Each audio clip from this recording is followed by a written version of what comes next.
My name is Gracie. I am 27 years old. I am a housewife and an office worker with a position. My husband, Aaron, is the same age as me. I have a husband who adored his mother too much, and a mother-in-law who likes to bully me as her hobby. And even though there were ups and downs of our marriage, we just celebrated our second year of being a married couple. I am proud of how well I have been able to endure, and work has become my relaxation time. Thanks to this, I have received promotion after promotion and have been promoted to higher positions, which is unusual for a woman. I am in the middle of a business trip, traveling all over Europe for business meetings. Right now, I am also in the middle of a very important meeting. Then, something happened.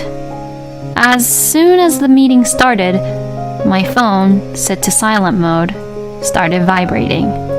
I thought it was an emergency call due to the two persistent incoming calls, so I checked my phone under my desk. The incoming call history is filled with my mother-in-law's name, Eliza. What? What in the world is going on? I hope nothing bad has happened. I was so surprised that I hurriedly decided to return the call. As I was able to leave the desk to return the call, I received another call from Eliza. Hello, Gracie, where are you right now? I tapped the call button on my phone, and at the same time, I heard a voice that sounded irritated.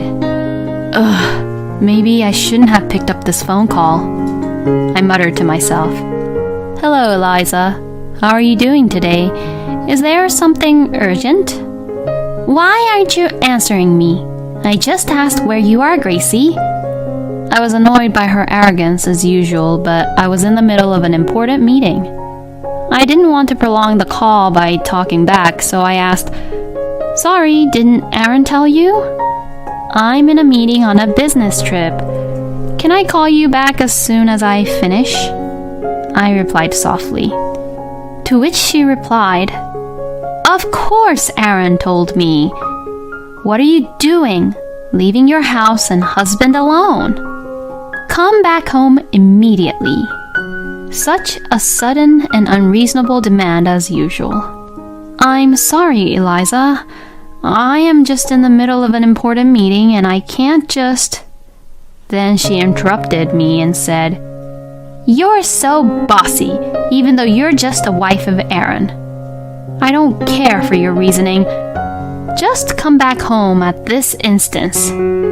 Today is a very important day. Do you understand me? Eliza said, growing frustrated. Huh? Today is an important day? Since Eliza, who was reluctant to tell me why she was looking forward for me to come home, I asked her why today was such an important day. We're going to celebrate my 60th birthday today, Eliza replied in a smug voice. As I recall, her birthday was planned to be celebrated at the end of the month. It was a surprise to me that it was today, and to do it on a weekday during my business trip. My husband and I had told her that we found a nice restaurant and set up a table for her 60th birthday celebration. I was getting fed up with Eliza trying to bully me again. I thought that Eliza was getting meaner and meaner every year, tormenting me when she knew I was in the middle of important work, so I told her, as I said before, I'm on a business trip right now. So, I can't come home right now. Oh, how funny, because I called Aaron earlier today and he said he would take the day off from work for me. Also, all of the relatives will be there. Only you, Gracie. Work, work, work. You're so cold. What do you think of your own husband's parents? If I let Eliza talk any longer, her sarcastic words would go on and on. Since I was still in the middle of the meeting, I couldn't stay on the phone with Eliza until the end. So I said, I'm sorry, but I can't go to your 60th birthday celebration no matter what you say, I informed her clearly. Eliza then stopped being sarcastic, took a deep breath, and said, "Well then, I won't recognize you as family at all. You don't have to come back home at all. It's a divorce. Aaron was too good for you to begin with." All at once, without a pause for breath, Eliza threw horrible words at me. I was angry and upset with what she had said, but I didn't want to prolong the phone call with a rebuttal, so I said, "Oh, yes, okay. I'll talk to you when I get home. I'm sorry, but I'm afraid I have to leave." I said this in a simple manner. Then Eliza said, "What's with that attitude? I told you not to come back. I'll talk to Aaron myself." As she said those words, she hung up on me. Tired from dealing with my mother-in-law, I returned to the meeting with a sigh. After 2 days and several meetings, I finally made my way home. On the way home, I was so filled with anger and frustration towards my mother-in-law that I could not remember where I had gone or how I had gotten back home. "I am home!" As I opened the front door and called out, then I heard, "Welcome back." I heard my husband's voice, which sounded like he was exhausted. I took off my heels and went straight to the living room, leaving my luggage at the doorway to find a pile of cardboard boxes.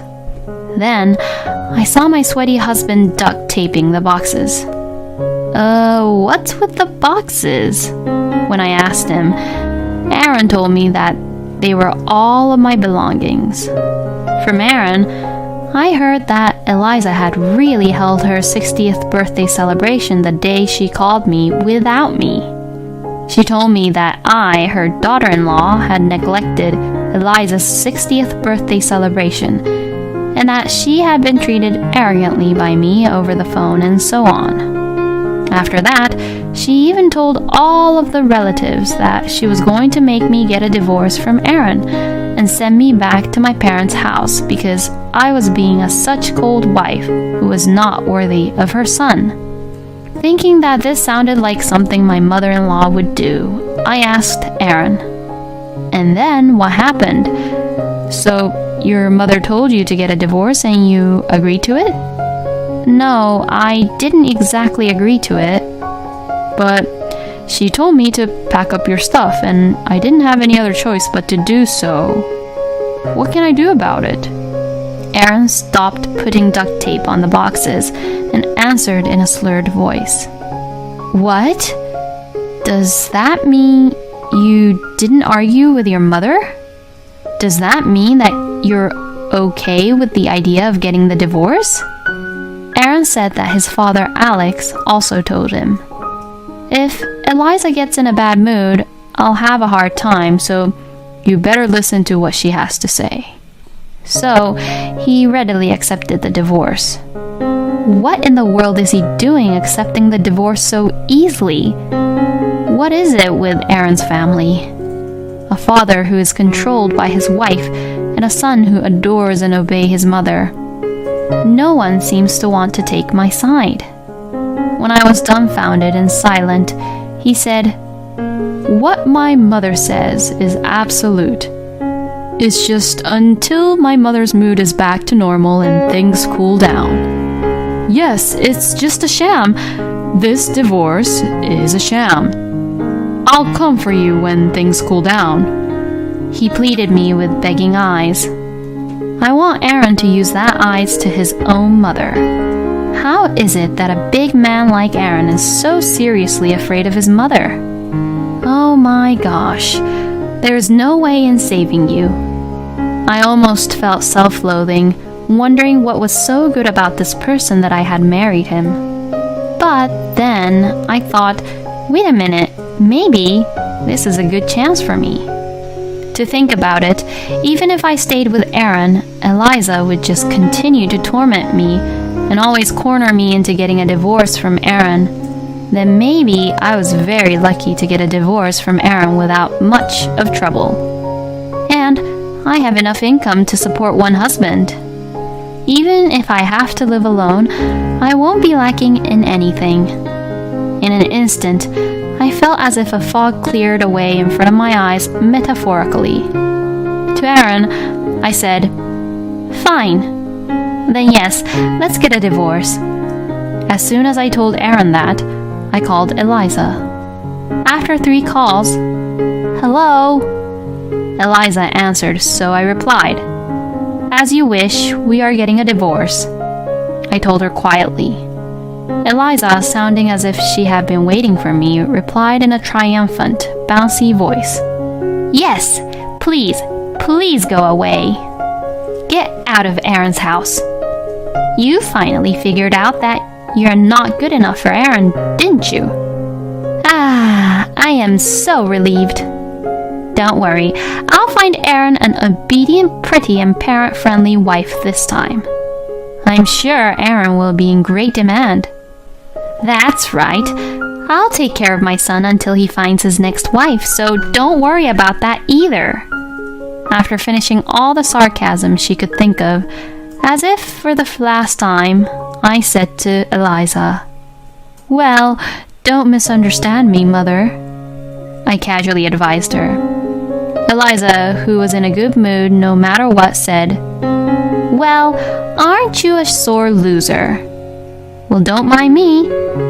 "Oh, yes, by the way, Gracie, I got the divorce papers from the city office and gave them to Aaron, so don't forget to sign them." Without a word of farewell, she hung up the phone.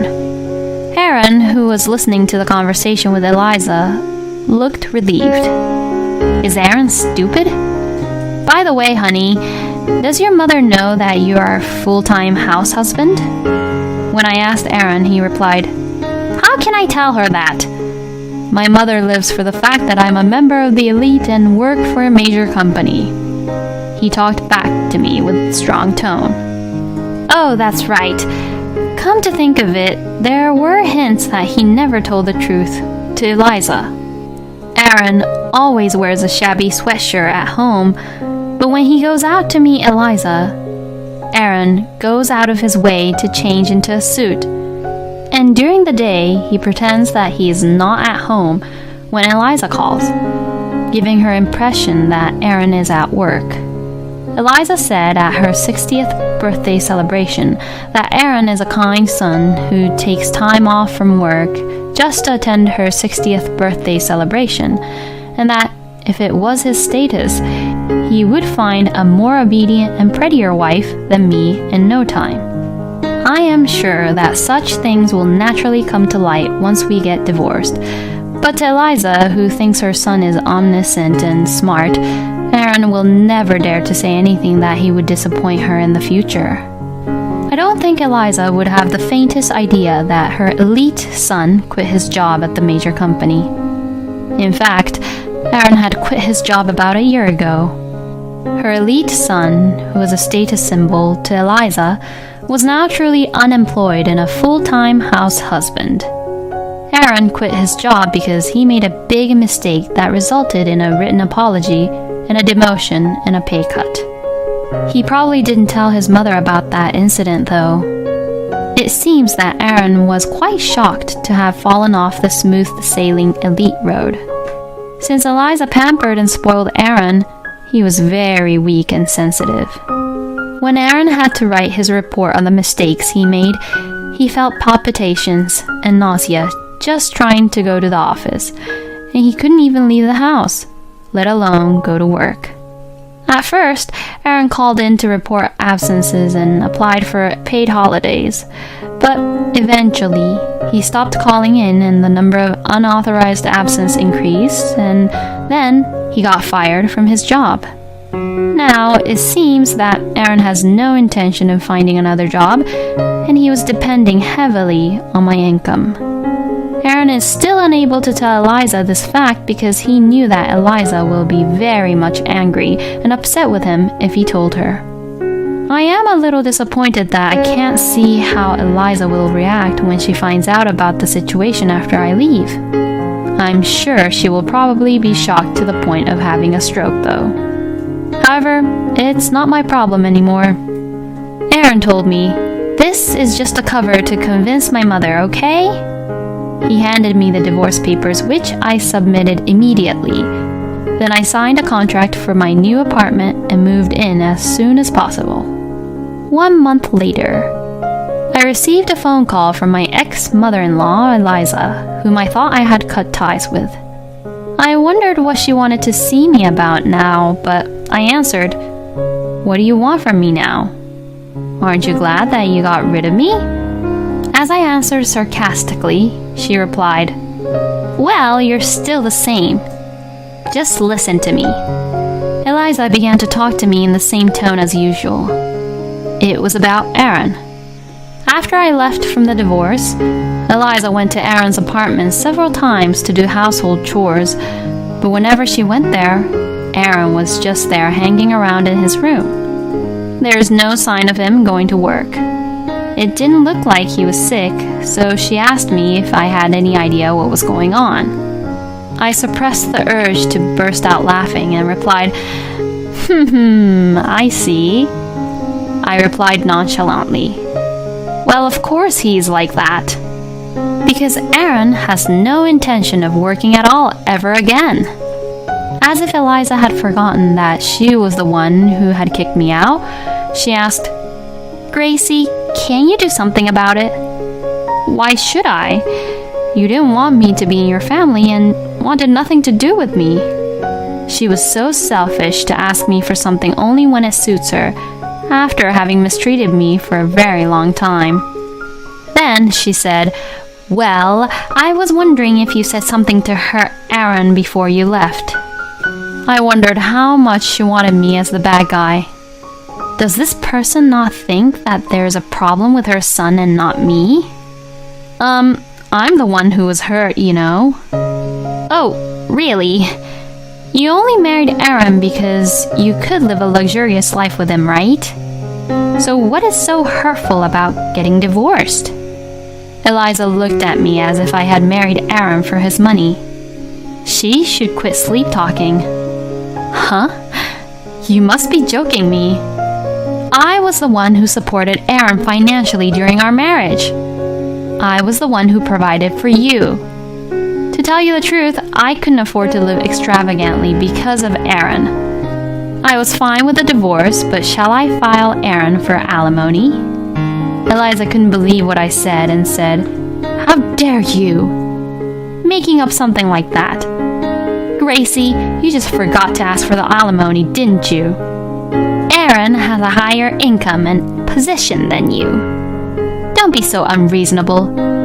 If you just want money, Aaron can pay whatever you want.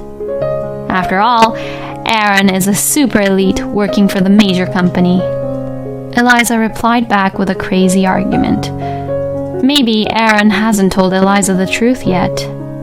If so, I didn't want to tell Eliza about what Aaron is still hiding from her because it sounds like I'm just tattletaling, but it was a chance to see how Eliza would react when she found out about this situation. I thought it would be a good opportunity to get back at her, so I told her, "Your proud son's a full-time house husband. He quit his job a long time ago." "What? You are lying." Sure enough, Eliza could not accept my words. She raised her voice so loudly that I thought she might tear my eardrums. I took my phone away from my ear for a bit and said, "Why don't you check with the company anyway? You'll know who is telling the truth." Eliza became silent for a moment. "Well then, what if... If that's true, how are we going to live? I can't take care of my son with just my pension. And no one will marry my son because he is unemployed. What are we going to do?" Her voice was obviously toned down, and it was working. My face was starting to grin. "What shall we do?" Eliza was silent again for a moment, then babbled something back and forth with the person who was beside her. Then she said, "Hey, Gracie, will you please come home?" I wondered what she was suddenly saying, but I said, "No, we're already divorced. I wouldn't come back to your family if heaven and earth turned upside down." Then I heard someone near Eliza making a fuss. "I told you that I would come get you back when things cooled down." I heard someone shouting. It seemed to be my ex-husband Aaron's voice. "Yes, yes, yes, yes. You could remarry my son again, you know." "What are you talking about?" "No way, I wouldn't do it for the world." "Don't joke about this, Gracie. Think it seriously, okay?" I made sure to remind her not to regret it the last time we talked on the phone, and I don't want to be involved with a son who loves his mother too much or have any more toxic mother-in-law relationship ever again. I did what you told me to do, so could you please stop changing your mind so much? But there's a bit of a verbal jousting thing going on here. It's not like you take my words this seriously. You've been talking back to me with a nonchalant look on your face no matter what I said, haven't you? I didn't think you'd actually divorce my son, you know. I guess Eliza didn't think I would refuse this offer so firmly. In response to Eliza's bitter excuse, I told her, well, I was just putting up with it. Besides, Aaron packed up my stuff and kicked me out without any of my say in it. I lashed out at her angrily, citing each of the things she had done to me. You see, that was just a prank. Yes, it was just a prank. When Eliza still tried to get away with it, I said to her, "Prank, huh? I think it's even worse than that." I was so fed up and with her that I knew there was nothing I could say to her. I looked down at my arm and saw my watch, which was about to turn 1 o'clock in the afternoon. My lunch break had been ruined by this futility. Eliza, are you done now?" As I called out to her, she said, "What? Gracie, what did you say?" She disgusted me with her sweetened voice. Did she think I would give her a good answer with just a sweet voice? Thinking that I would never live up to her expectations, I said, "I'm going to hang up now. I have another meeting in a few minutes. I have to look over some documents." As I took the phone away from my ear, but Eliza kept saying, "Wait, wait, Gracie. Hey, Gracie, say something." I could hear Eliza screaming.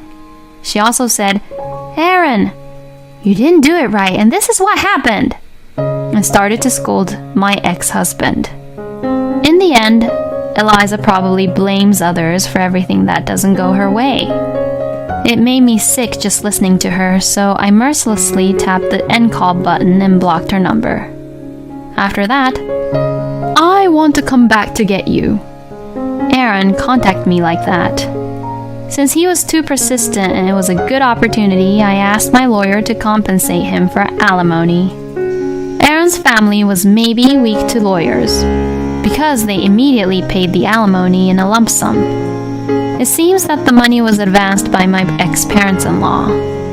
Because of this, Alex and Eliza were irritated with Aaron and told him every day to find a job and work, which Aaron is fed up with. I wonder where the former elites have gone. It seems that Aaron returned to his parents' house because he could not pay the rent of the apartment. Aaron blames his parents for making him divorced, and it seems that he is using up their pension and retirement savings. Like parents, like child. They seem to be blaming each other for each other's sins and refusing to reflect on their own actions. By the way, they're planning to go apply for welfare soon. I hope that the government will make an effort to correct Aaron's family's personalities while they still can, because it is impossible to be selfish with the government. As for me, my proposal at the business trip was accepted and a new major contract was signed. I have been promoted again with higher salary, and I am living a rich bachelorette's life without being tormented by any in-laws or being dependent on my salary from a family member. If I ever have the opportunity to get married again in the future, I would definitely do a background check carefully to avoid a husband who loves his mother or to avoid crazy in-laws.